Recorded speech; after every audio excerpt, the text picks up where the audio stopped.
নির্বাচিত অভিবাসন নীতির অধীনে যুক্তরাষ্ট্র সম্প্রতি ৩১ জন বাংলাদেশি নাগরিককে দেশে ফেরত পাঠিয়েছে, যা দেশ জুড়ে আলোচনার জন্ম দিয়েছে।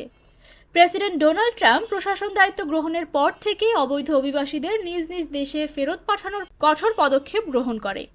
তারই ধারাবাহিকতায় গত রোববার পর্যন্ত ৩০ জন পুরুষ এবং ১ জন নারী বাংলাদেশিকে যুক্তরাষ্ট্র থেকে বাংলাদেশে পাঠানো হয়েছে।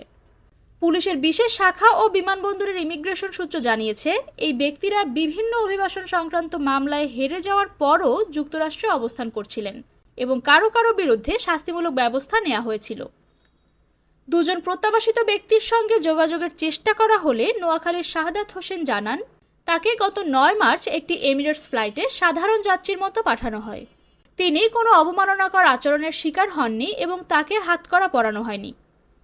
সাধারণ অ্যাসাইলামের আবেদন নাকচ হওয়ার পর তাকে ফেরত পাঠানো হয়। সরকারের পক্ষ থেকেই শুরু থেকে কূটনৈতিক প্রচেষ্টা চালানো হয়েছে যেন বাংলাদেশের নাগরিকদের সম্মানের সঙ্গে দেশে পাঠানো হয়।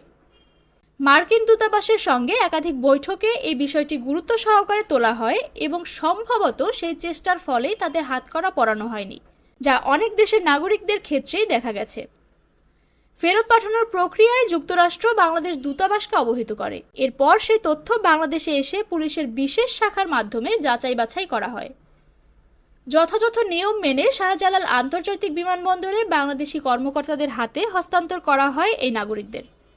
ফেরত পাঠানো ব্যক্তিদের কেউ কেউ নোয়াখালী, কুমিল্লা, চট্টগ্রাম ও সিলেট জেলার বাসিন্দা। গত শনিবার সর্বশেষ যে ৫ জনকে পাঠানো হয়েছে তাদের জন্য একটি চার্টার্ড ফ্লাইট ব্যবহার করা হয়। সরকার এই বিষয়টি গুরুত্ব দিয়ে পর্যবেক্ষণ করছেন এবং প্রয়োজনে ফেরত আসা অভিবাসীদের জন্য আইনি সহায়তা দেওয়ার কথাও ভাবা হচ্ছে। এই প্রক্রিয়ায় বেসরকারি উন্নয়ন সংস্থা ব্র্যাককে যুক্ত করার কথাও আলোচিত হচ্ছে, যারা ইতোমধ্যে বিমানবন্দরে ফেরত আসা অভিবাসীদের কাউন্সেলিং এবং আর্থিক সহায়তা দিয়ে থাকে। যুক্তরাষ্ট্র বর্তমানে অবৈধ অভিবাসী ছাড়াও বিভিন্ন রাজনৈতিক ও মানবাধিকার ইস্যুতে প্রতিবাদকারী বিদেশি শিক্ষার্থীদেরও ফেরত পাঠাচ্ছে, যা এক নতুন অভিবাসন বাস্তবতা তৈরি করছে। বাংলাদেশের জন্য এক গুরুত্বপূর্ণ সময়, যেখানে কূটনৈতিক ভারসাম্য, মানবাধিকার রক্ষা এবং অভিবাসী নিরাপত্তার মতো বিষয়গুলো একযোগে বিবেচনা করতে হচ্ছে।